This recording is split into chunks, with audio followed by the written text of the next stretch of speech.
নমস্কাৰ বন্ধু বান্ধৱীসকল, আজি আপোনালোকলৈ মই তিনিটা আঞ্জা দেখুৱাম। এটা হ'ল তিতা কেৰেলা আলু দি সৰিয়হ বটা দি বনাম, আৰু এটা হ'ল কণী বইল কৰি কাটি ৰাখিছোঁ, হালধি নিমখ দি সানি ৰাখিছোঁ, পিঁয়াজ আৰু জ্বলা দি পাতৰি বনাম। এটা হ'ল কচুৰ লতি, আপোনালোকে চিনি পায়, কিছুমানে লতা বুলি কয়, শুকান মাছ দি অলপ বনাম। দুজনৰ কাৰণে শুকান মাছ দি আলু দি জলকীয়া দি পাতৰি বনাম। প্ৰথমতে মই কেৰাহীটো গৰম কৰি অলপ তেল দিলোঁ, ষ্টিমটো বঢ়াই দিলোঁ,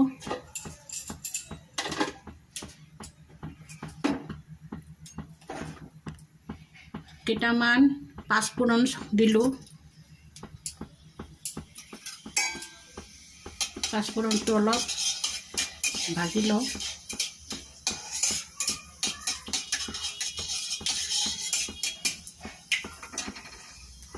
তাৰপিছত মই তিতা কেৰেলাকেইটা কাটি কেনে এনেকৈ কাটিব, আপোনালোকে মিহিকৈ আলুৰ লগত কাটি নিমখ দি অলপ সময় 10 মিনিট সময় সানি থৈ দিব। তাত তিতা পানীটো পেলাই তাৰপিছত তেলত দি দিব।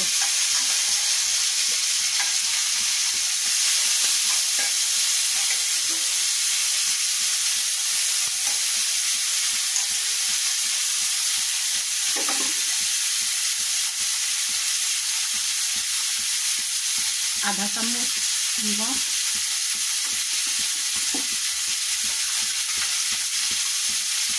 অকণমান হালধিৰ গুড়া দিলোঁ। এতিয়া অলপ সময় 10 মিনিট সময় লাৰি চাৰি অলপ ভাজি লওঁ। আজি মই অলপ দেখুৱাম, কাৰণ কিছুমানে কণী খাব, কিছুমানে শুকান মাছৰ লতি খাব, সেইকাৰণে আজি বেছি নবনাওঁ, অলপকৈ বনাই দেখুৱাম। চাওক, মোৰ এতিয়া অলপ তিতা কেৰেলা আলুটো অলপ ভজা হৈ গ'ল। এতিয়া মই সৰিয়হ বটা, পিঁয়াজ বটা আৰু 2টা জালুক বটা, জলকীয়া বটা দিলোঁ, দি অলপ লাৰি চাৰি অলপ নিমখ দিলোঁ। এতিয়া লাৰি চাৰি মই অলপ পানী দি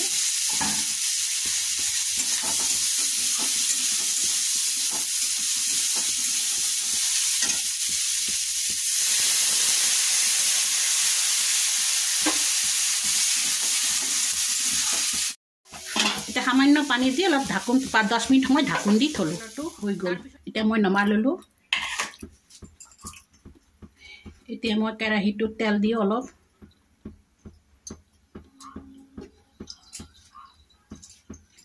লতিটো চাক অলপ বইল কৰি থৈ দিছিলোঁ,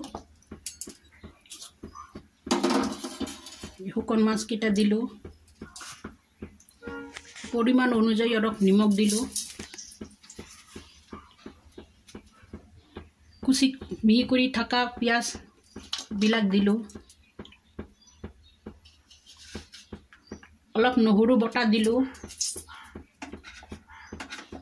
সামান্য পৰিমাণে অলপ হালধি দিলোঁ, জলকীয়াৰ গুড়া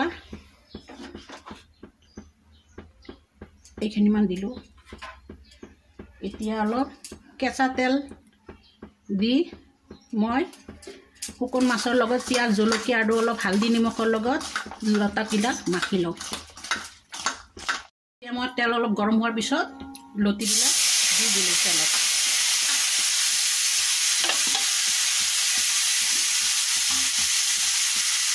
তাৰপিছত অলপ পানী দিলোঁ।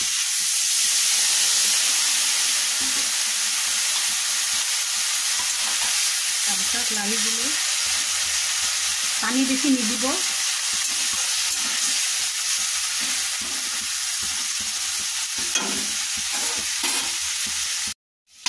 পানী অলপ দিয়াৰ পিছত মই 10 মিনিট সময় ঢাকোন দি থলোঁ। তাৰপিছত শুকাই গ'লে হৈ গ'লে মই নমাই দিম। মোৰ লতি হৈ গ'ল, মই নমাই ল'লোঁ। এতিয়া মই কণীটো পাতৰি বনাম। চাওক কেনেকৈ বনাওঁ। অলপ তেল দিব। তেলটো গৰম হোৱাৰ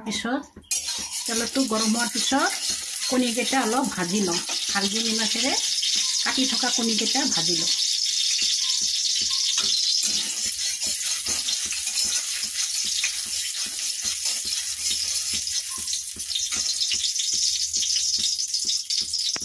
গৰম হ'ল, এতিয়া কণীকেইটা মই অলপ ভাজি লওঁ।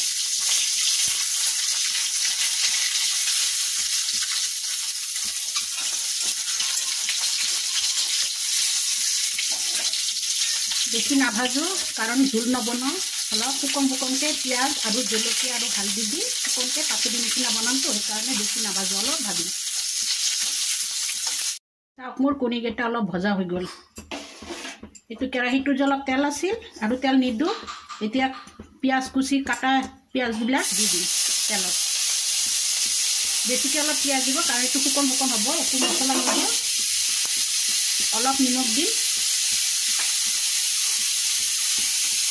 হালধিৰ গুড়া বেছি নিদিওঁ, অলপ সামান্য দিম। আৰু জলকীয়াৰ গুড়া অলপ দিম। আপোনালোকে যদি জলকীয়া কম খাব বিচাৰে কম কৰি দিব পাৰে। এতিয়া অলপ লাৰি চাৰি লওঁ। এতিয়া পানী দি দিম। বেছি পানী নিদিওঁ। এতিয়া পানী দিয়াৰ পিছত অলপ পানী দিয়াৰ পিছত কণীকেইটা দি দিম।